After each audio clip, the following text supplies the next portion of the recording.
இல்லை நான் பார்த்த இடம் இதுவே இல்லை அப்படின்னு சொல்லிகிட்டே இருக்கும்போது ஏதோ ஒரு மான்ஸ்டர் அவனை தூக்கி செவுத்துல அடிக்குது. அப்படியே அட்டாக் பண்ணதில் ஹீரோட ஸ்வாடு துண்டை உடஞ்சிருது. அதான் ஹீரோ அந்த மான்ஸ்டரோட ஃபுல் உடம்பையே பார்க்குறான். அது ஏதோ பாம்பு மாதிரி ஏதோ வித்தியாசமான மான்ஸ்டர் இருந்ததை விட எனக்கு இப்போ ஸ்ட்ராங்காக இருந்த மாதிரி எனக்கு ஒரு ஃபீல். நம்ம ஹீரோ அந்த ஸ்வாடை வச்சு அந்த மான்ஸ்டரை அட்டாக் பண்ணுறதை தடுக்க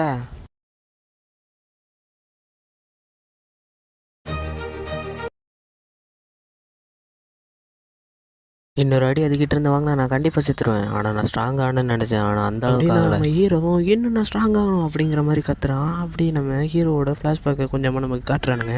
வீக்கஸ்ட் அண்டர் ஆல் மேன் கைண்டா. ஆமாம், எல்லோரும் ஒன்று அப்படி தான் கூப்பிட்றாங்க. அதுக்கு அவரும் சொல்கிறவனுங்க சொல்லிட்டு தான் இருப்பானுங்க. ஆனால் நீ எதையும் கண்டுக்காம நீ ஹார்ட் ஒர்க் பண்ணாவே போதும். இங்கே இந்த மான்ஸ்டரும் நம்ம ஹீரோவை கொல்லாமல் நம்ம ஹீரோ கூட ஏதோ பொம்மையை வச்சு விளாடுற மாதிரி விளாடிட்டு இருக்குது. என்ன உனக்கு ரொம்ப வீக்காக தெரியுறேன்னா, நீங்கள் ரொம்ப ஸ்ட்ராங்காக இருந்தீங்கன்னா எல்லா சொல்யூஷன்லேயும் உங்களுக்கு ஒரு அட்வான்டேஜ். இதுவே நீங்கள் ரொம்ப வீக்காக இருந்து மற்றவங்க உங்களோட ரொம்ப பவர்ஃபுல்லாக இருந்தாங்கன்னா அதுவே நீங்கள் நடுங்கிட்டு தான் இருக்கணும். நம்ம மனசளவில் ரொம்ப வீக்காக இருந்தால் உன்னை எல்லாருமே வீக்காக தான் பார்ப்பானுங்க. அதுவே நீ சண்டை போடுற மான்ஸ்டர் ஸ்ட்ராங்காக இருந்துச்சுன்னா நீயும் அது கூட ஸ்ட்ராங்காக சண்டை போடணும் அப்படின்னு சொல்லி நம்ம ஹீரோ போய் மாசம் அடிக்கிறான். நான் இன்னும் ஸ்ட்ராங் ஆகணும் அப்படின்னு சொல்லி நம்ம ஹீரோ கெத்த நின்றுட்டு அது அட்டாக் அதுவும் நம்ம ஹீரோ அட்டாக் பண்ணுறதுக்கு கிட்ட வருது. நம்ம ஹீரோவும் அதை தடுத்து உடம்புல குத்திடலாங்கிற மாதிரி பிளான் பண்ணிட்டுருக்கான். அதோட வீக் பாயிண்ட் எங்கன்னு தேடிட்டு இருக்கிறான். இல்லை நான் ரொம்ப ஸ்ட்ராங் ஆனோம் அப்படின்னு சொல்லிட்டு ஹீரோ வெறித்தனமாக கொடூரமாக மூஞ்சி வச்சுட்டு சண்டை போட்டு நம்ம ஹீரோவும் கண்டுபிடிச்சி குத்திடுறான். அதுவும் வழியில் துடி ஹீரோவும் வெறுங்கையாலேயே அந்த மிருகத்தை கொண்டுடுறான். அந்த மிருகம் பேர் ரசங்கா. சாரி நான் சொல்ல மறந்துட்டேன். நம்ம ஹீரோவும் லெவலில் போயிடுறான். ஒரு வழியே இந்த மான்ஸ்டரை